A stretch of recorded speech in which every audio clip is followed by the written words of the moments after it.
Les Français, par le vote qu'ils ont exprimé, ont compris, un, ils sont très attachés à notre modèle social et moi je suis très attaché à notre modèle social. Je suis très attaché à un modèle de redistribution.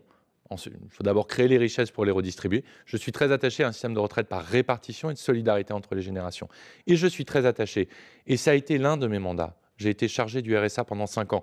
Je vois ceux qui, dans les tweets du week-end, s'indignent, etc., et qui vivent dans les beaux quartiers parisiens dont ils sont rarement sortis. Moi, j'ai été chargé du RSA dans un département pauvre pendant 5 ans. J'ai signé des contrats d'insertion avec des gens au RSA tous les jours pendant 5 ans. Et j'ai vu des gens avec qui j'ai signé le 15e, parfois le 20e contrat d'insertion parce que ça ne fonctionnait plus. Ce que je dis, votre ce que politique j'écris dans cette aide-t-elle tribune, l'homme pauvre? en quoi elle aide il faut la politique sociale, une bonne politique sociale, c'est d'abord l'emploi, le travail, la formation, l'éducation. Ça n'est pas forcément distribuer des allocations, des subventions. Il faut le faire pour les personnes qui sont en grande difficulté. On augmente les minima sociaux. Que nous n'en fassions pas ce procès.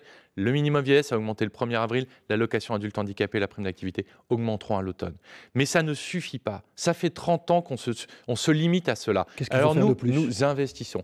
Il faut non pas dépenser uniquement, il faut aussi investir. C'est l'école. C'est quand on divise par 2 le nombre d'enfants par classe dans les quartiers populaires, on fait une politique sociale. C'est quand on travaille sur la formation professionnelle, sur l'apprentissage, c'est de la politique sociale. C'est un état d'investissement social. J'en ai assez d'un état qui se finalement limite à réparer les inégalités, à constater qu'il y a des inégalités et qui les répare en espérant améliorer ou faire en sorte que les gens qui les subissent puissent survivre et non pas vivre, choisir leur vie, construire leur destinée. C'est ça le projet politique que nous portons. Et donc, ceux qui considéreraient que bien considérer la précarité et bien s'occuper de ceux qui sont dans la pauvreté, il suffit de leur faire un chèque, ce sont eux qui sont méprisants à l'égard des gens qui sont dans le plus grand dénuement.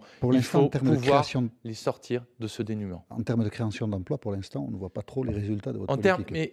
Mais attendez, vous plaisantez ou quoi? Ça fait 30 ans que le pays va pas bien. On a 3 millions de chômeurs, 9 millions de pauvres, dont 3 millions d'enfants, 4 millions de mal logés. Et on a, quand on est ouvrier, 10 ans d'espérance de vie de moins qu'un cadre. Alors je veux bien que vous colliez ça sur le dos du gouvernement qui est là depuis 1 an. Depuis 1 an, nous avons mis en place à l'école en septembre le dédoublement des classes. Nous avons mis en place la loi formation professionnelle apprentissage. Elle n'est pas encore votée. Tout ça va prendre du temps. C'est une transformation profonde de notre modèle social.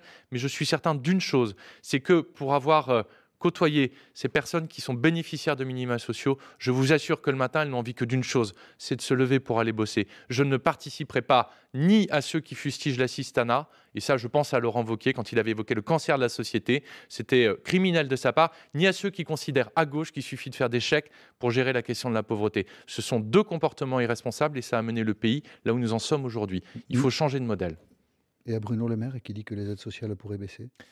Les aides sociales ne vont pas baisser, Bruno Le Maire le sait parfaitement. Dans la loi de finances qui a été votée, elles ont augmenté. Regardez, le minimum vieillesse a augmenté le 1er avril dernier. C'était une bêtise? C'est une bêtise de le dire. Mais il a augmenté le minimum vieillesse. Mais pourquoi il a dit ça? Et donc, l'allocation adulte handicapé, elle va augmenter. Donc les aides sociales individuelles dans notre pays ne baisseront pas.